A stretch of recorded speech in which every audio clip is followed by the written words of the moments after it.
warahmatullahi wabarakatuh. Untuk pertanyaan pertama datang dari Yusro. Assalamualaikum Pak, izin tanya, jika merasa hidup terhina tapi tidak mulia, apakah ada dosa di dalam diri? Maaf, maksudnya apa dosa berpikir dirinya ini hina, dalam kurung, miskin, bodoh, dan gak berguna akibat berbuat salah? Harusnya zakat harta hasil gaji tapi dilakukan dicicil. Apakah boleh atau harus langsung sesuai persen? Terima kasih. Yang pertama, apakah kamu tahu kalau kamu tuh hina? Jika kamu menyadari kamu tuh hina karena kamu maksiat kepada Allah, maka bertobatlah. Kalau kamu mencicil semua itu karena kamu banyak kesulitan dan kebutuhan yang mendesak yang memang itu semua penting. Ya. Allah itu maha mengetahui. Allah itu maha merahmati. Asal kamu catat kekuranganmu dan kamu tidak berkehendak untuk melupakannya, insya Allah nggak apa-apa. Karena zakat harta atau penghasilan itu bisa setiap bulan atau bisa setiap tahun. Jadi setiap bulan kamu belum mampu berikan yang maksimal, kumpulkan untuk setiap tahun kamu berikan, jangan kau lalaikan. Tapi kalau Al-Fakir sarankan, sampaikan setiap bulan biar kamu tidak berat. Masalah kemuliaan tuh, ya satu al-haq min rabbikum, yang hak itu adalah dari Tuhanku dan Tuhanmu, Allah Subhanahu wa Ta'ala. Dan kemuliaan itu milik Allah. Kamu harus pahami, kemuliaan itu milik Allah. Kalau kita ingin mulia, jalankan ketentuan dan perintah Allah Subhanahu wa Ta'ala. Nah itu dipahami dulu. Ya, nggak semata-mata kita mengatakan bahwa kita hina dan dihinakan oleh orang. Oleh siapa? Apakah kamu tahu hina? Kalau kamu tahu kamu punya salah, itu malah bagus. Berarti kamu introspeksi diri. Itu malah Masya Allah, itu malah mulia namanya. Paham ya? Mudah-mudahan terjawab. Untuk yang kedua, cuman salam saja. Assalamualaikum guru, dari Nadia Aulia. Ya. Waalaikumsalam. Untuk pertanyaan ketiga dari Jaya Mulyawan. Assalamualaikum, saya mohon izin bertanya, manusia di alam barzah apa hidup juga dan bisa jalan-jalan ke dunia? Terima kasih. Saat kita meninggal untuk kembali kepada Allah, kita masuk ke barzah, ada dua keadaan. Keadaan pertama itu nikmat kubur, kebahagiaan di barzah. Keadaan kedua yaitu siksa kubur. Kalau namanya nikmat dan siksa, hidup apa enggak? Hidup. Ini udah pernah Fakir sampaikan. Kalau nikmat dan siksa berarti hidup. Ya, kalau perjalankan mereka ke dalam mimpimu, berarti mereka membutuhkan doamu. Bukan jalan-jalan ke dunia. Nggak bisa jalan-jalan ke dunia. Apalagi bagi orang-orang pendosa, nggak bisa. Karena ada sekat-sekat yang menghalangi mereka kembali ke dunia. Ini sudah sesuai dengan firman Allah Subhanahu wa Ta'ala. Paham ya? Itu Pak Jaya ya. Ada yang lain? Assalamualaikum warahmatullahi wabarakatuh. Izin bertanya saya. Tadi di Al-Baqarah ayat 40,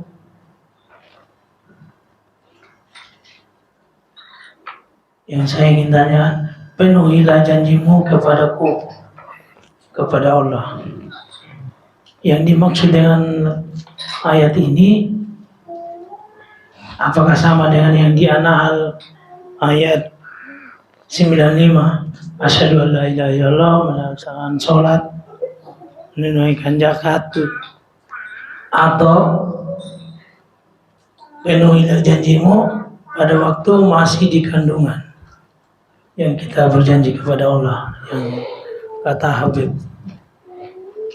Ya, Yang berikut, bagaimana orang yang di luar agama kita waktu dalam kandungan itu berjanji kepada Allah, terus lahir nggak melakukan sampai besar, kadang dapat hidayah waktu besar, kadang nggak juga waktu sampai meninggal. Itu gimana?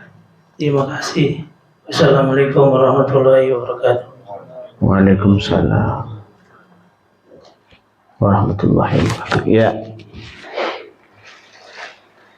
yang dimaksud adalah berjanji. Ini la ilaha illallah Muhammadar Rasulullah dan Muhammadan abduhu wa rasuluh, itu bertauhidkan Allah.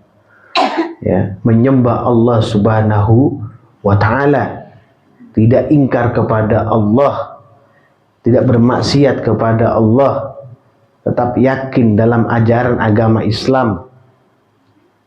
Ya, semua ada berjanji sebelumnya, ya, saat di alam ruh, ya, kepada Allah, bahwa Allah itu Tuhan daripada mereka semua. Nah, tapi kenapa saat turun ke dunia? Itu saya bilang, dunia ini adalah mata'ul ghurur, kesenangan yang menipu. Lupalah dengan janji tersebut. Kamu diingatkan kembali, duduk bersama Quran, ya. Atau walaupun tidak duduk bersama Quran, akan mendapatkan hidayah. Dalam keseharian dia dapat petunjuk yang banyak. Tapi ada yang menerima petunjuk dan hidayah, ada yang tidak mau menerima. Padahal dia bisa menerima, dia tahu itu benar. Kenapa? Sudah merasakan kenikmatan terus menerus cinta di dunia. Banyak orang pencinta dunia tidak akan bisa menuju akhirat. Berat. Dia akan terpaksa ke akhirat. Tidak akan menuju ke akhirat dengan tangan terbuka, dengan sungguh-sungguh, nggak akan. Ya, paham ya? Jadi paham ini? Seperti itu. Jadi memang mereka sudah berjanji kepada Allah. Ya. Coba supaya jelas, buka firman Allah Al-A'raf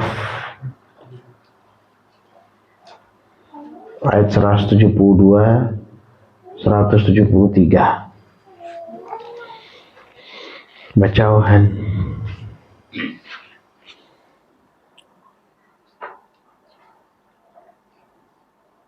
Selanjutnya Surah Al-A'raf ayat 172 sampai ayat 173.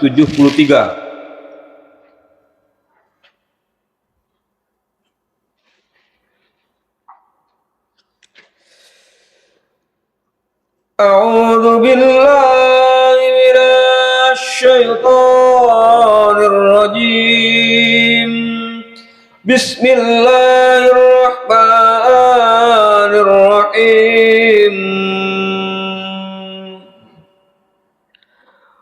Wa idza akhadha rabbuka min bani adama min zuhurihim dhurriyyatahum wa ashhadahum ala anfusihim alastu bi rabbikum qalu bala syahidna an taqulu yawmal qiyamati inna kunna an hadza ghafilin aw taqulu innama asyraka abauna min qabl wa kunna dhurriyyatan min ba'dihim afatuhlikuna bima fa'alal mubtilun.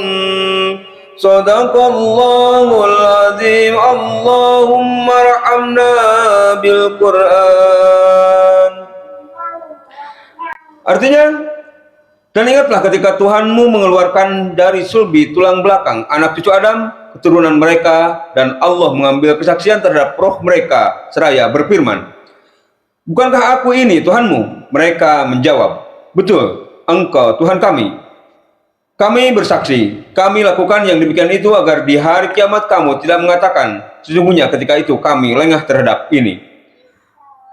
Atau agar kamu tidak mengatakan, sesungguhnya nenek moyang kami telah mempersekutukan Tuhan sejak dahulu, sedang kami adalah keturunan yang datang setelah mereka. Maka apakah engkau akan membinasakan kami karena perbuatan orang-orang dahulu yang sesat? Wallahu a'lam." Ya, sudah dipersaksikan pada saat itu di alam ruhnya itu. Alastu bi rabbikum? Qalu bala. Apakah benar aku ini Tuhanmu? Ya, benar. Supaya nggak ada pengelakan nanti, Dudin. Ini yang gak masuk tadi kan? Araf 172 dan 173. Nah, tujuan kita istiqomah ini untuk mengingatkan kembali bahwa kita pernah berjanji kepada Allah sesuai amanah Al-Quran. Maka hati-hati, jalani semua dengan baik. Jadi paham Din? Ya, ada yang lain? Untuk pertanyaan keempat kembali dari Yusro, apakah janda termasuk dalam kategori ayat nikahkanlah orang yang sendirian di antara kalian? Mohon penjelasannya tafsir At-Tahrim ayat 1. Tahrim ayat 1. Baca dulu Tahrim ayat 1. Selanjutnya, buka surah At-Tahrim, surah ke-66 ayat 1. Surah At-Tahrim ayat 1.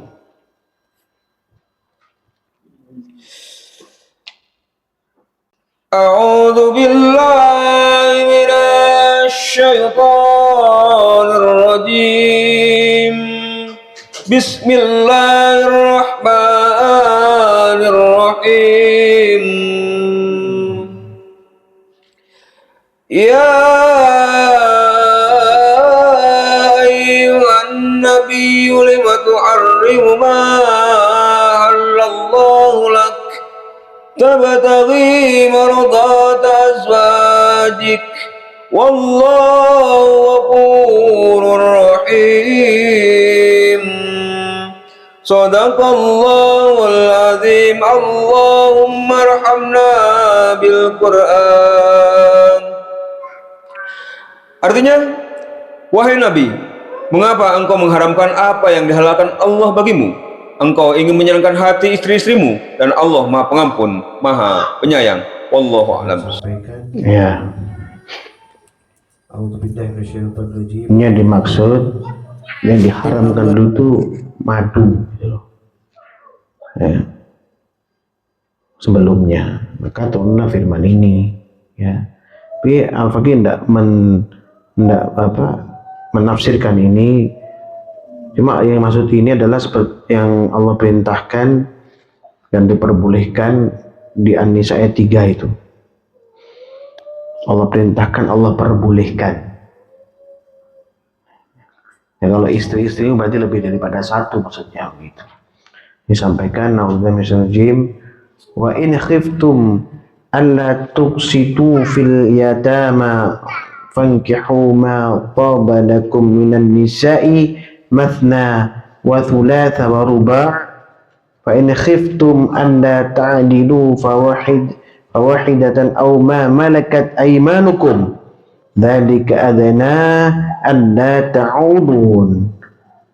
Jika kamu khawatir tidak akan mampu berlaku adil terhadap hak-hak perempuan yatim bila mana akan menikahinya, nikahilah perempuan lain yang kamu senangi, 2, 3 atau 4. Akan tapi jika kamu khawatir tidak akan mampu berlaku adil, nikahilah seorang saja atau hamba saya perempuan yang kamu miliki. Yang demikian itu lebih dekat untuk tidak berbuat zalim. Ini loh ya. Fa in khiftum alla ta'dilu fawahishatan aw ma malakat aymanukum. Jadi bukan asal sembarang mau nikah, ya. Ya, kalau mau menzolimi ya nggak boleh lakukan itu. Jadi dimaksud tadi firman Allah ayat tahrim ayat 1 itu dua hal. Pertama, haraman madu, kemudian Allah turunkan firman ini itu halalkan karena untuk kepentingan bersama gitu maksudnya. Ya, dan boleh menikahnya laki-laki itu 1, 2, 3 dan 4. Tapi bagaimanapun di sini disampaikan kalau kamu tidak bisa berlaku adil maka satu saja. Ya. Paham ya? Fa in khiftum alla ta'dilu fawahishatan aw ma malakat aymanukum dzalika adna alla ta'ulun. Paham ya? Dan tapi jika kamu khawatir tidak akan memperlaku adil, tinggallah seorang saja atau hamba saya perempuan yang kamu miliki. Yang demikian itu lebih dekat untuk tidak berbuat zalim. Ya, ini hati-hati ya. Ya, ada kesempatan terus akhirnya malah berbuat zalim. Paham ya? Itu pertanyaan tadi. Ya, mau janda ataupun perawan ya sama saja. Ya, bukan janda perawannya tapi hakikat pernikahannya dan tanggung jawabnya itu masalahnya. Ya. Yusro ya. Jadi bukan janda atau perawannya, tapi hakikat pernikahannya dan tanggung jawabnya. Nikah itu untuk apa? Gitu ya. Ngapain nikah? Nah, untuk syahwat saja atau untuk menjalankan syariat agama Allah atau untuk mencapai kemurahan daripada apa yang telah Allah berikan kepada hamba atau untuk menyempurnakan sunnah atau bagaimana? Yang mana? Dan itu bukan gampang dan tidak mudah. Paham ya?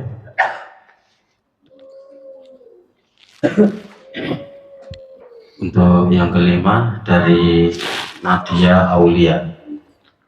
Assalamualaikum guru, mohon penjelasan surat Al-Ankabut ayat 45 supaya kita selalu ingat sama Allah dan dijauhkan dari kemaksiatan. Terima kasih.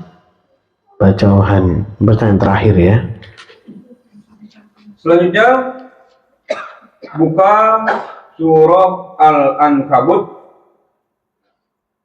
surah ke-29 ayat 45.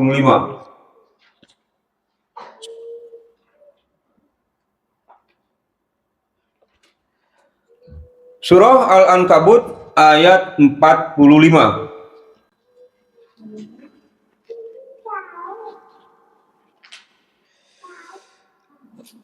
A'udzu billahi minasy syaithanir rajim.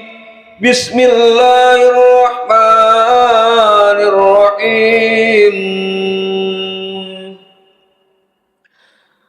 Utlu ma uhiya ilaika minal kitabi wa aqimis shalah. Inna sholata tanha 'anil fahsya'i wal munkar wa la dzikrullahi akbar wallahu ya'lamu ma tasna'un. Shadaqallahul azim. Allahumma arhamna bil Qur'an.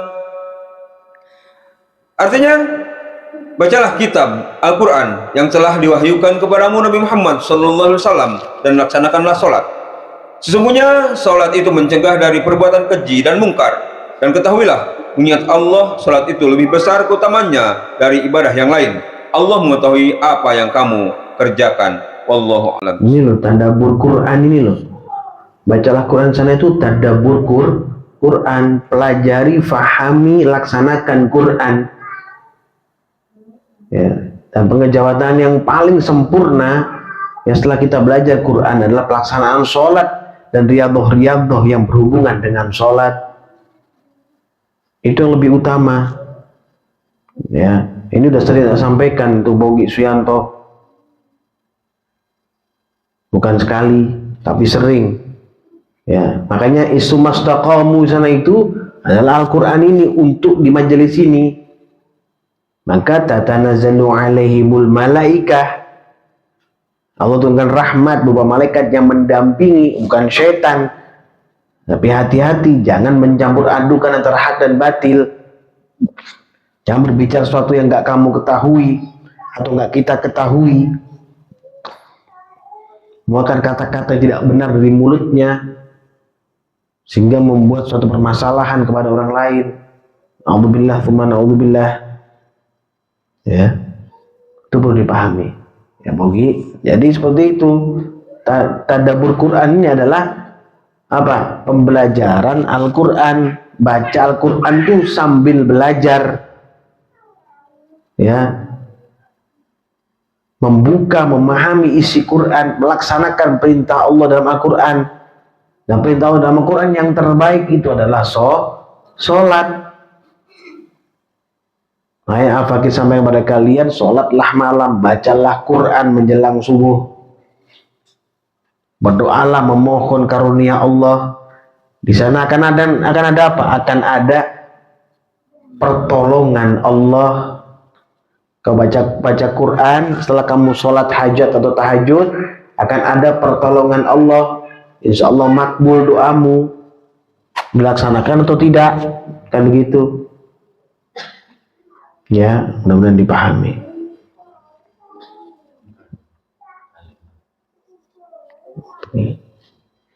Ya, jadi itu harapannya. Mudah-mudahan Allah bisa akan atau selalu memberikan kepada kita kebahagiaan, ya, berikan kita keutamaan dalam kehidupan, ya, istiqomahan, ya, dan menjadikan kita orang-orang yang bertakwa. Ya, amin amin ya rabbal. Alhamdulillah rabbil